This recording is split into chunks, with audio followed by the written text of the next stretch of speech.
एक सिरे से कह दिया है कि जब तक आईएसआई के एजेंडों कोई भारत में एंट्री नहीं करवा देते तब तक हम नागरिकता संशोधन कानून का विरोध करेंगे। ये कांग्रेस के नेताओं का शर्मनाक बयान आया है। समाजवादी पार्टी के लोग यही कह रहे हैं, विपक्षी दलों के लोग यही कह रहे हैं, और अब तो इन लोगों में इतनी भी हिम्मत नहीं रही कि ये लोग स्वयं आंदोलन करने की स्थिति में हो, क्योंकि इन्हें मालूम है अगर तोड़फोड़ और आगजनी करेंगे तो इनकी प्रॉपर्टी को भी जब्त करवाने का कार्य करेंगे।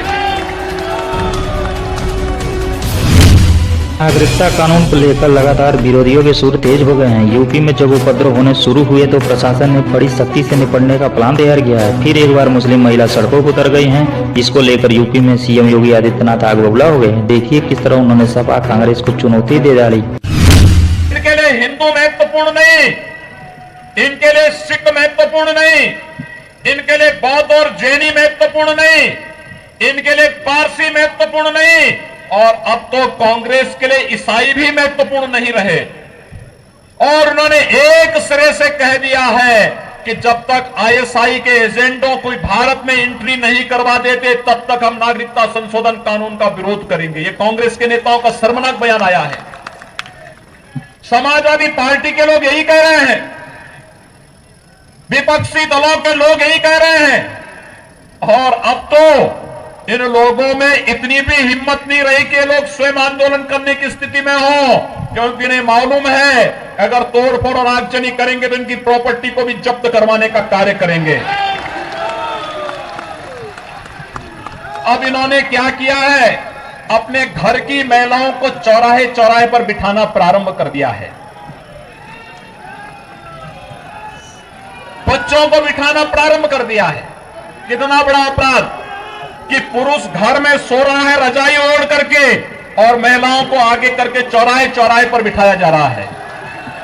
कितना लज्जाजनक है कांग्रेस, सपा और वामपंथी दलों के इन लोगों के लिए एक देश की कीमत पर राजनीति करना, और दूसरा विरोध के लिए किस प्रकार के हथकंडे अपनाए जा रहे हैं कि अब महिलाओं को आगे करके, जिन्हें मालूम ही नहीं कि सीएए क्या है, वे लोग धरने पर बैठे हैं। आप पूछिए उनसे जाकर किसी से भी कि आखिर क्यों धरने पर बैठे हैं, तो कहते हैं घर के मर्द ने कहा कि भाई हम इतने अक्षम हो चुके हैं कि कुछ कर सके, इसलिए तुम ही जाकर के धरने में बैठ जाओ।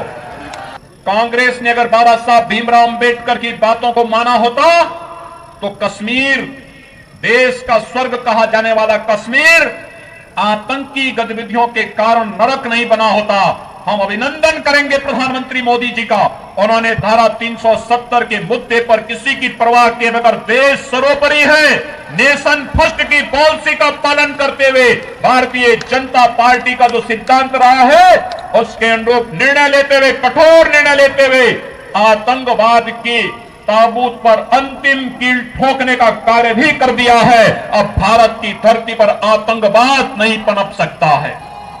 और भाइयों बहनों, ये नागरिकता कानून उसी क्रम में एक नया अभियान है।